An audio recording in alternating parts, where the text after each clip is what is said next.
요즘 들어 가스라이팅에 대한 관심이 높아지면서 도대체 가스라이팅이 뭐냐라는 궁금증을 가지고 제 채널에 들린 분들이 많으실 거예요. 그렇게 찾아와서 예시들을 보고는 뭐야, 막 되게 수준 높고 심리학적 깊이가 엄청난 스킬이라도 되는 줄 알았는데 그게 아니잖아. 평소에 많이 들어본 말들인데? 하며 놀라기도 하셨을 거예요.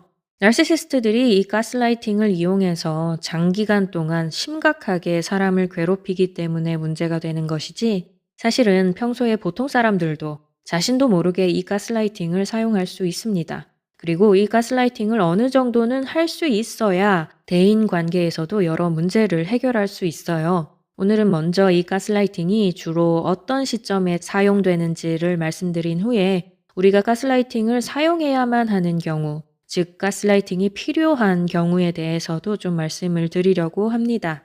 이 나르시시스트들은 보통 자신에게 잘못이 있을 때 그것을 가리기 위해 가스라이팅을 사용합니다.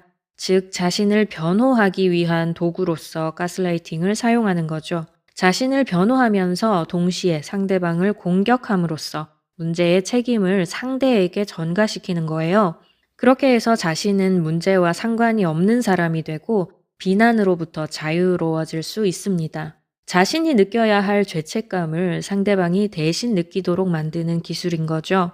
자신이 받아야 할 비난을 상대방이 대신 받도록 만드는 겁니다. 만일 어린 시절에 끊임없이 비난에 시달렸거나 아니면 잘못을 시인할 때마다 문제가 더 악화되는 그런 분위기에서 살았다면 이런 가스라이팅 기술이 정교하게 발달될 수 있습니다. 그런 분위기에서 살아남으려고 일종의 생존 기술로서 연마가 되는 거죠.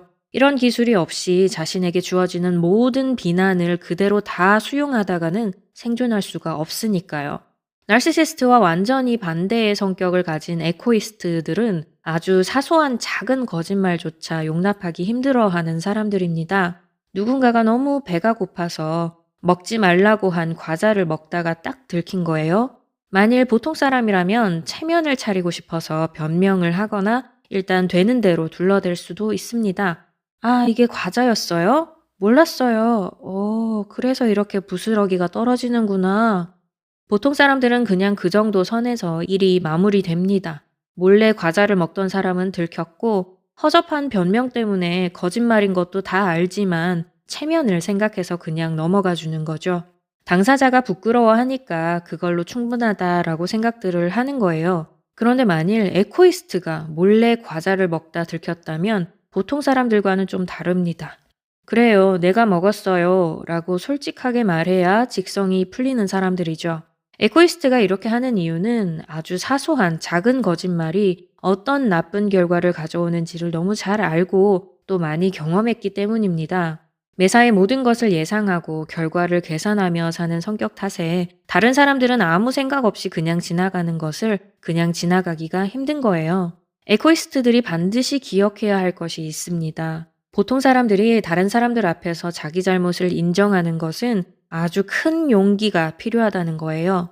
많이 성숙한 사람들만이 그런 용기를 갖고 있다는 걸 기억하셔야 됩니다. 사람들 앞에서 잘못을 시인하는 것이 그렇게 쉬운 일이 아니에요.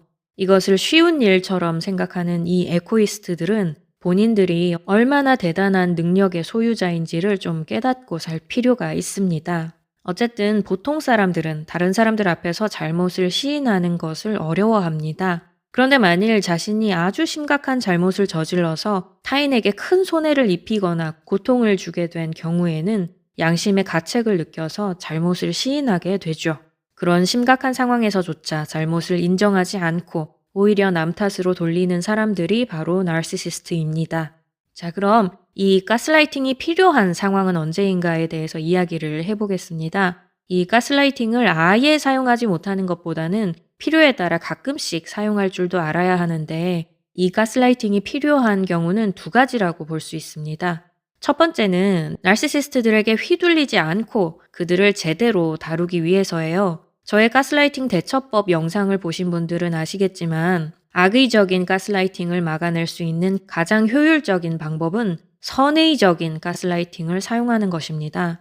죄책감을 전가시키려는 나르시시스트에게 다시 재전가시키는 방법인 거죠. 다시 말해 나르시시스트가 나에게 던진 죄책감을 받아쳐서 다시 되돌려주는 겁니다. 공격에 대한 방어 수단으로서의 가스라이팅은 좀 할 줄 아셔야 해요. 주변에 깡패가 하나도 없는 청정 지역에 산다면야 걱정할 필요가 없겠지만 곳곳에 깡패들이 있다는 걸 인지했다면 우리가 태권도를 좀 배우러 가야 하지 않을까요? 언제 어디서 갑자기 공격이 들어올지 모르는 그런 세상이라면 태권도가 아니더라도 반드시 호신술 정도는 배워놔야 하지 않을까 싶습니다. 남들이 나를 보호해주기만을 바라면서 수동적으로만 살 수는 없는 일이잖아요. 나 자신도 지키면서 주변에 억울한 사람들이 생기지 않도록 질서를 잡아주는 영향력 있는 사람으로서 살아가기 위해 가스라이팅을 어느 정도는 할 줄 알아야 합니다. 그리고 이런 식의 방법을 쓰다가 나르시시스트와 똑같아지면 어떡하냐고 걱정하는 분들이 계시는데 태권도를 할 줄 안다고 해서 시도 때도 없이 만나는 사람마다 전부 힘으로 제압하지는 않죠. 가스라이팅도 정말 써야 할 때만 분별력 있게 사용한다면 여러분의 인간관계 기술은 그 수준이 더 높아질 수 있습니다. 두 번째로 가스라이팅이 필요한 경우는 나뿐 아니라 다른 사람들의 체면과 위신을 보호해주기 위해서입니다. 누군가가 저한테 와서 설암씨, 제가 지난번에 설암씨한테 실수한 적이 있었죠? 라고 말했을 때 아, 그래요? 저는 기억이 안 나는데 그런 일이 진짜 있었나요? 저 말고 딴 사람 아니에요? 라는 식으로 위트 있게 상대방의 위신을 보호해 줄 수 있습니다. 충분히 자신의 잘못을 알고 인정하는 사람에게 자꾸만 허물을 드러내고 비난할 필요는 없으니까요. 사람들이 모여있는 곳에서 우리가 갑자기 생리 현상 때문에 이상한 소리를 냈다면 아무 일 없었다는 듯이 음악 소리가 왜 이렇게 작지? 하면서 음악 소리를 좀 더 크게 틀 수도 있습니다. 음악 소리한테 잘못이 있는 건 아니지만 내가 부끄럽잖아요. 그런 곳에서 내가 그랬소 하면서 당당하게 시인하는 것은 솔직히 사람들을 더 불편하게 만드는 일이죠. 내가 혹은 다른 사람이 부끄러워하거나 민망해할 수 있는 상황에서 그것을 가려주는 역할로서 가스라이팅은 충분히 사용될 수 있습니다. 상대방을 조종하기 위해서가 아니라 상대방의 입장을 이해해주고 가려주고 덮어주기 위해 그리고 때로는 상대방뿐 아니라 나 자신의 허물을 덮어줄 필요가 있을 때 사용하는 거예요. 암튼 이 가스라이팅은 잘만 사용하면 좀 더 수준 높고 세련된 인간관계를 만들어가는 도구가 될 수도 있습니다. 똑같은 칼이라도 범죄자의 손에 들려있느냐 아니면 요리사의 손에 들려있느냐에 따라 다르게 사용되는 것처럼 이 똑같은 가스라이팅을 언제, 어디서, 어떤 의도로 사용하느냐에 따라 결과는 완전히 달라질 수 있죠. 자기 자신의 심각한 잘못을 가리고 남들을 이용하기 위해서가 아니라 사람들 간의 관계를 더욱 돈독히 하고 더 행복한 결과를 만들어내기 위해서만 이 가스라이팅이 사용되기를 바라는 마음입니다. 오늘 이야기는 여기까지고요. 그럼 여러분의 모든 문제가 다 해결되기를 바라면서 저는 또 다음 영상에서 뵙도록 하겠습니다.